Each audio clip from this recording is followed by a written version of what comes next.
wa kimungu kwa haraka. Na tutakwenda kusoma katika Luka mlango ule wa 15, tutaanzia mstari wa 11 mpaka wa 31. Nami nitasoma katika jina la Yesu. Biblia inasema, akasema, mtu mmoja alikuwa na wana wawili.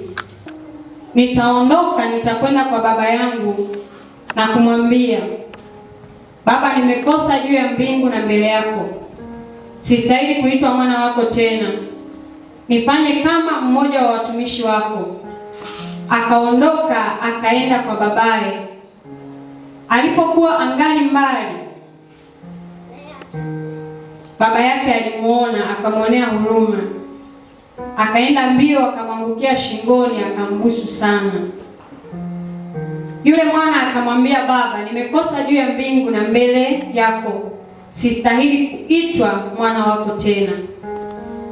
Lakini baba aliwaambia watumwa wake, lileteni upesi vazi lililo bora, mkamvike, mtieni na pete kidoleni na viatu mguuni. Mleteni ndama yule aliyenona, mkamchinje, nasi tule na kufurahi. Kwa kuwa huyu mwanangu alikuwa amekufa, naye amefufuka; alikuwa amepotea, naye ameonekana. Wakaanza kushangilia. Jina la Bwana libarikiwe sana. Amen. Tumejifunza habari zinafahamika zaidi kama habari za mwana mpotevu. Mzee mmoja alikuwa na watoto wawili. Mdogo akamwambia, Baba, nipe sehemu ya mali inayoniangukia. Manake Yesu alikuwa anawafundisha wanafunzi wake mfano huu akiulenga ufalme wa mbinguni ambao sisi tunauendea. Na akasema, baada ya yule mdogo kumwambia nipe sehemu ya mali inayoniangukia, akawagawia vitu vyake. Baada ya siku si nyingi, manake alikaa kidogo tu baada ya kupewa vitu vyake, akasafiri kwenda nchi ya mbali, na alipofika kule akatapanya mali zake huko kwa maisha ya uasherati. Manake alitoka katika ule mlengo ambao labda babake aliwaza ataenda huko atawekeza na kuwa mtu mkubwa, lakini alichokifanya alipofika kule alitapanya mali zake na maisha ya uasherati. Na alipokuwa amekwisha tumia vyote, Biblia inatuambia njaa kuu iliingia nchi ile, yeye naye akaanza kuhitaji. Mtu ambaye alipewa vitu vingi, alipewa mali nyingi, akasafiri nazo, akaondoka, akafika akatapanya. Baada ya muda njaa ikaingia kwenye ile nchi, na yeye akaanza kuhitaji. Maana yake akawa hana kitu tena kati ya vile vitu ambavyo alitoka navyo. Lakini huko akifikiria, nilitoka kwa baba yangu na nilimwambia naomba sehemu ya mali inayoniangukia, na baba alinipa. Uzuri baba yake alikuwa mwaminifu, aliwagaia. Maana yake alimpa sehemu ile ya vitu ambayo inamwangukia. Biblia inatuambia wakati huyu mwana mpotevu alipoanza kuhitaji, alienda akashikamana na mwenyeji mmoja wa ile nchi. Maanake alikuwa hana hata sehemu ya kukaa. Kilichotokea, akaenda akatafuta makazi sehemu, na yule mwenyeji wa ile nchi alimpeleka shambani kwake kulisha nguruwe, na akawa akitamani kujishibisha kwa maganda waliokula nguruwe. Kila mtu anajua chakula cha nguruwe jinsi kilivyo, sio chakula ambacho kinavutia, yaani yale mabaki ya chakula. Maanake alikuwa kwenye hali ya uhitaji sana, na wala hapana mtu ambaye alimpa kitu. Lakini akawaza moyoni, alizingatia moyoni mwake, na hapa ndipo ujumbe wetu wa leo unadondokea. Biblia inasema alipozingatia moyoni mwake alisema, ni watumishi wangapi wa baba yangu wanaokula chakula na kusaza, na mimi hapa ninakufa kwa njaa. Nitaondoka, nitakwenda kwa baba yangu na kumwambia, Baba, nimekosa juu ya mbingu na mbele yako. Manake alikaa akatafakari, akasema, mbona haya maisha ninayoishi kama sio ya kwangu? Mbona ninaishi maisha ambayo sikutakiwa kuyaishi? Kule nyumbani nimeacha vinono, nimeacha nyama, wanachinja mbuzi, wanachinja nini. Niko hapa ninatamani hadi kujishibisha kwa maganda ya nguruwe. Biblia inatuambia alipozingatia moyoni mwake, alisema yeye mwenyewe, akajisemea kwamba ni watumishi wangapi wa baba yangu wanaokula na kusaza. Maana yake yeye ni mtoto, amepewa nafasi ya kuwa mwana, na vitu vyote vilivyo chini ya baba yake viko kwake. Lakini kwa sababu alienda akatapanya mali huko, akaanza kuishi kwa shida. Lakini wakati huo kwa baba yake maisha yanaendelea kama kawaida, watu wanakula na kufurahi. Akasema, nitaondoka, nitakwenda kwa baba yangu na kumwambia, baba, nimekosa juu ya mbingu na mbele yako. Maanake baada ya huyu mwana mpotevu kugundua kosa lake, alienda mbele za Mungu kwa toba. Na tunaona hapa mstari wa 19 Biblia inasema, sistahili kuitwa mwana wako tena, nifanye kama mmoja wa watumishi wako. Maanake alikuwa tayari, alinyenyekea mpaka chini kabisa. Hakwenda mbele za baba yake na kumwambia, baba, unajua mimi ni mtoto wako, nisamehe tu na nini.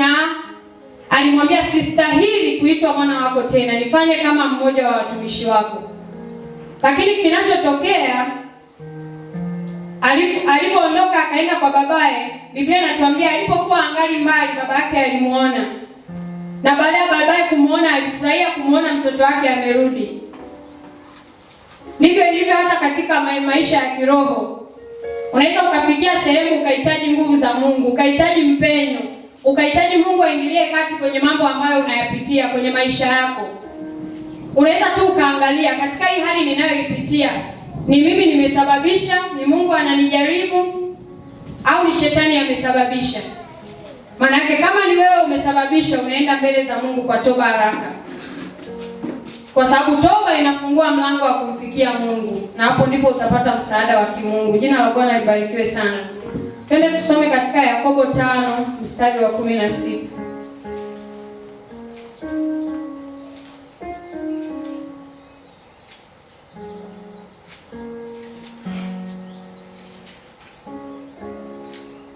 Yakobo 5:16 Biblia inasema, ungameni dhambi zenu ninyi kwa ninyi na kuombeana mpate kuponywa. Kuomba kwake mwenye haki kwafaa sana akiomba kwa bidii. Maana yake Biblia inapotuambia ungameni dhambi zenu ninyi kwa ninyi na kuombeana mpate kuponywa, kuna hali nyingine unazipitia kwa sababu ya maisha fulani na system fulani ya maisha ambayo unayo. Lakini baada ya kuungama dhambi zako, uponyaji wa Mungu unakuja automatically. Hiyo ni uponyaji wa kiuchumi, uponyaji wa magonjwa, uponyaji wa kitu chochote ambacho kinakushikilia katika maisha yako. Biblia inasema ungameni dhambi zenu ninyi kwa ninyi na kuombeana mpate kuponywa. Lakini kuomba kwake mwenye haki kwafaa sana kama akiomba kwa bidii. Yohana 15 mstari wa 7.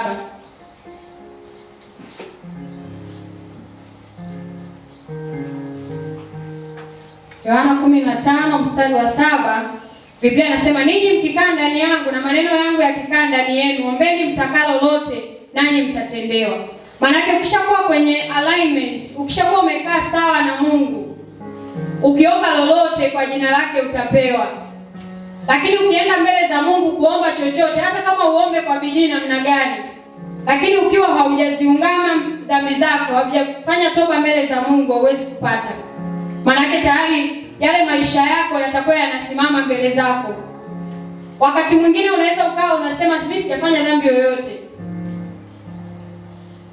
Labda zile kubwa ambazo tunazijua hujazifanya. Huenda umekuwa na mawazo tu machafu.